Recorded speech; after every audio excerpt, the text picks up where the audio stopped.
a lot of people think that once they retire, they will have a lot of free time, and then they will be able to manage their money on their own. You did highlight the importance of having a good mutual fund advisor or a good personal finance advisor. In your experience, how do you recommend that they select the mutual fund distributor or advisor, and what are the points that they need to note, before making a choice? So exactly, Sumana, how you would look for any professional, whether you need a gynecologist or whether you need a dentist, what you would do if you're new to the city, you'll call all your friends in office. If you're in the old city, like if you have all your education in Calcutta, you've studied your schooling, and also some friend of yours would be a doctor. So you'd call that doctor and say, "Arey, I need a good dentist. Can you recommend one near my house?" Or something like that. That's exactly how you go about getting an advisor. Talk to two, three advisors, see how they talk. If these are guys who say, sir, market तो बहुत अच्छा है, आपको 30% return मिलेगा, 40% return मिलेगा, then be a little wary.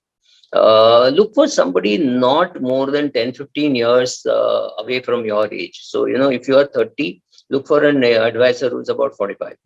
If you are 70, look for an advisor who's about 50-55, because you may not be able to get a 65-year-old advisor. So look for somebody who's 50-55. So somebody who will have more empathy with you. Start with empathy.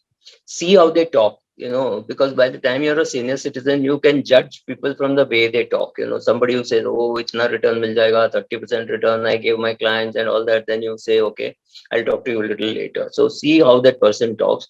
Third, make sure that he or she is recommended well. Unfortunately, we don't have enough of advisor shortlisting on SEBI saying these are the blacklisted ones. We don't have any such website where blacklisted IFAs or MFDs are mentioned. So you will have to talk to friends, relatives, somebody who recommends. Then you go about selecting, and then you watch, right? Ronald Reagan said, trust but verify.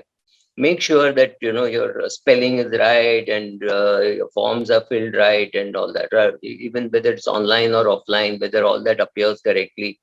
When you get your if you're dealing through your phone, which means you're doing things online, most people today do things online.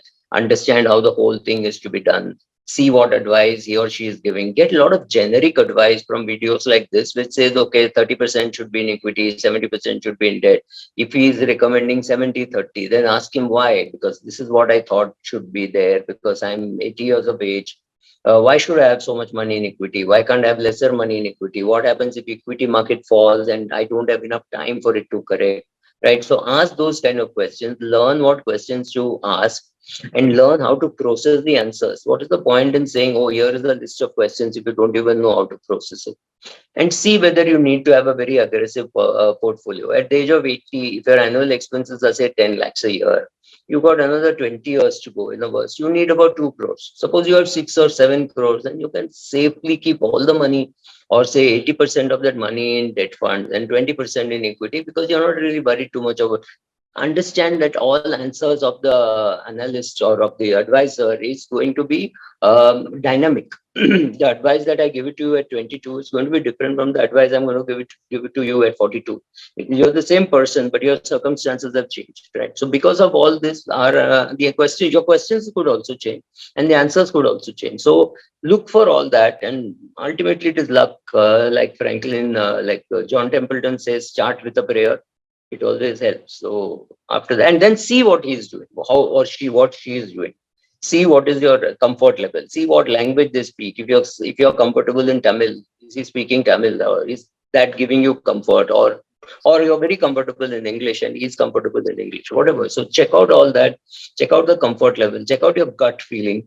And both husband and wife should be sitting while talking to him, because women have better gut feeling. And if she says, don't go to him, the guy is not good, just don't go to him. Trust your wife's gut feeling. She knows better. She can judge a guy better than you can. So use all this. And if you're 60 years, you've got experience, no, Sumana. So you've dealt with people. You've been head of HR. Let's say you don't know anything about finance, but you've been head of HR. So you know human resources. You know how this guy is behaving or how this girl is behaving. Are they greedy? What they want to achieve? Find out what they want to achieve. And so you know how greedy or not that person is.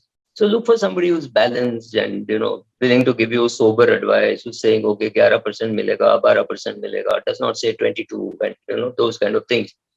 So largely yes, but yes, start with a prayer.